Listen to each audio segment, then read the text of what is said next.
ماشاءاللہ میں ان کی ابھی ایلوکیشن ہوئی ہے پی ایم ایس میں، تو ان کی خواہش بھی ہے گفتگو کریں، اور وہ بچے ان کی نمائندگی کرنا چاہ رہی ہیں جو ہمارے پاس فری پڑھتے ہیں. یہ بچی ہمارے پاس فیس دے کے پڑھی ماشاءاللہ. السلام علیکم،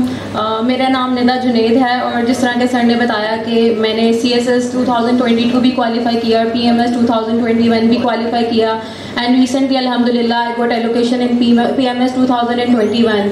تو جب سے ہماری یہ جرنی سٹارٹ ہوتی ہے اور آج جب کہ ہم مطلب اس کامیاب سٹیج پہ ہیں، تو اس کے پیچھے ایک بہت سے فیزز ہوتے ہیں، اور اس میں جو سب سے زیادہ کروشیل اور سینسٹیو فیز ہوتا ہے وہ ہماری پریپریشن کا ہوتا ہے. تو اس میں بہت سے بچے ایسے ہیں کہ جو مطلب اچھا انسٹیٹیوٹ جوائن نہیں کر سکتے کیونکہ کچھ فائنینشیل کنسٹرینٹس ان کے اندر آ رہی ہوتی ہیں کہ جس وجہ سے نہ وہ فیسز ادا کر پاتے ہیں اور نہ وہ کوئی اچھا ادارہ جوائن کر پاتے ہیں. تو میں کہتی ہوں پاکستان میں واحد ایک الامین اکیڈمی ہے کہ جو سی ایس ایس اور پی ایم ایس کی تیاری، اس لیول کی تیاری جو کہ بغیر کوئی فیس چارج کیے بچوں کی کر رہی ہے، تو ہمیں اس کو لازمی طور پہ پروموٹ کرنا چاہیے. مجھے آج بھی یاد ہے، ہم ایک گروپ میں بیٹھے تھے تو اچانک سے ایک بزرگ وہاں پہ تشریف لائے، تو انہوں نے بس یہ بات کی، صافہ گلے میں تھا، تو انہوں نے پھر بولا کہ بیٹا میں اپنی بیٹی کو نا تیاری کروانا چاہ رہا ہوں سی ایس ایس کی، تو مجھے کوئی اچھا سا مطلب کوئی اچھی سی اکیڈمی بتا دے.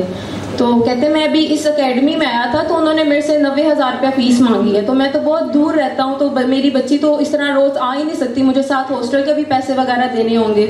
تو میں سوچ رہا ہوں میرے پاس جو ایک موٹر سائیکل ہے وہ میں بیچ دیتا ہوں اور میں اس کی فیس دے دیتا ہوں، کل کو یہ ہم سب کا نام روشن کرے گی، تو یہ تو مجھے بائک نے تو کچھ بھی نہیں دینا. تو شاید وہ دن تھا کہ